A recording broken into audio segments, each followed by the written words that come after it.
नमस्कार दोस्तों, मैं हूं सीमा बोरा।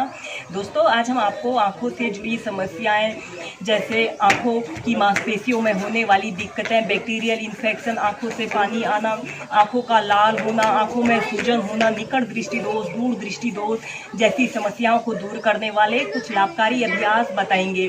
दोस्तों, इन समस्याओं के कारण व्यक्ति को क्रॉनिक स्ट्रेस और इमोशनल टेंशन जैसी समस्याएं उत्पन्न हो जाती हैं। दोस्तों, आंखों से जुड़ी समस्याओं को दूर करने के लिए सबसे पहला अभ्यास हम करेंगे, पामिंग को प्रैक्टिस करेंगे।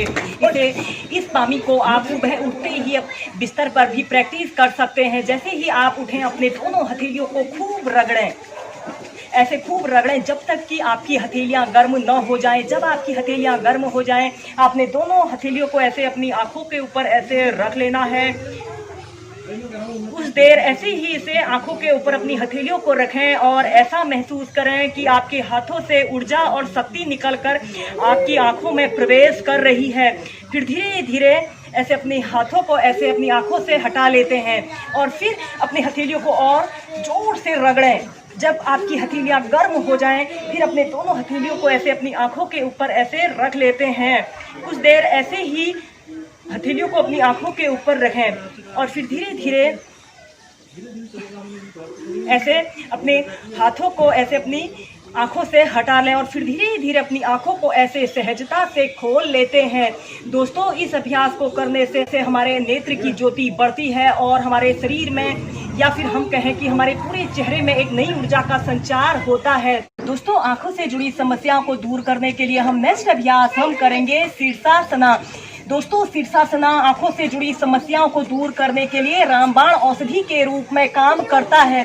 दोस्तों, अगर आप इस शीर्षासना को नियमित 2 से 5 मिनट भी प्रैक्टिस करते हो तो यह आंखों से जुड़ी सभी समस्याओं को दूर करने के लिए बहुत ही अच्छा अभ्यास होता है।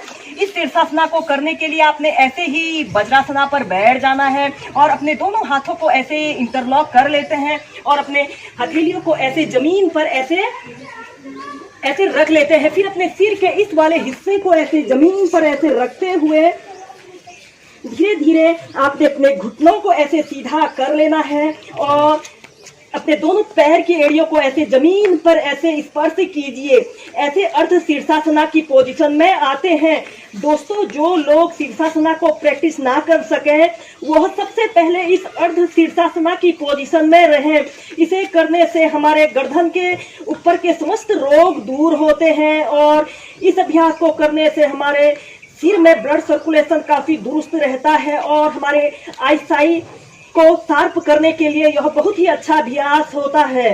पहले आप 30 सेकंड इसे ऐसे ही अर्ध शीर्षासना की पोजीशन में रहें। फिर धीरे धीरे आपने अपने पैर के उंगलियों के बल ऐसे आगे को आना है और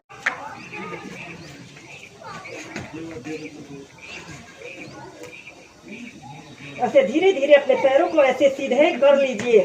30 सेकंड, फिर 2 मिनट, फिर 5 मिनट ऐसे ही होल्ड करके रखें। अगेन यह इन्वर्टेड पोस्टर है, विपरीत करनी है। इसे करते समय हमारे सिर पे ब्लड सर्कुलेशन हमारे पैरों से हमारे सिर की तरफ आ रहा है, जिसे करने से हमारे आंखों की सभी समस्याएं दूर होती हैं।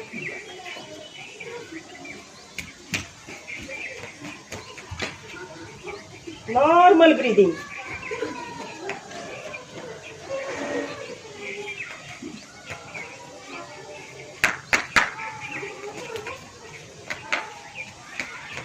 धीरे धीरे ऐसे पैरों को ऐसे सीधे कर लेते हैं और धीरे धीरे ऐसे प्राइमरी स्टेज में आ जाते हैं। ऐसे ही शीर्षासना को आप 4 से 5 बार होल्ड करके प्रैक्टिस कीजिए। इन अभ्यासों के अलावा आप कपालभाति प्राणायाम, अनुलोम विलोम प्राणायाम को भी नित्य प्रति 10 से 15 मिनट अपनी दिनचर्या में शामिल कीजिए।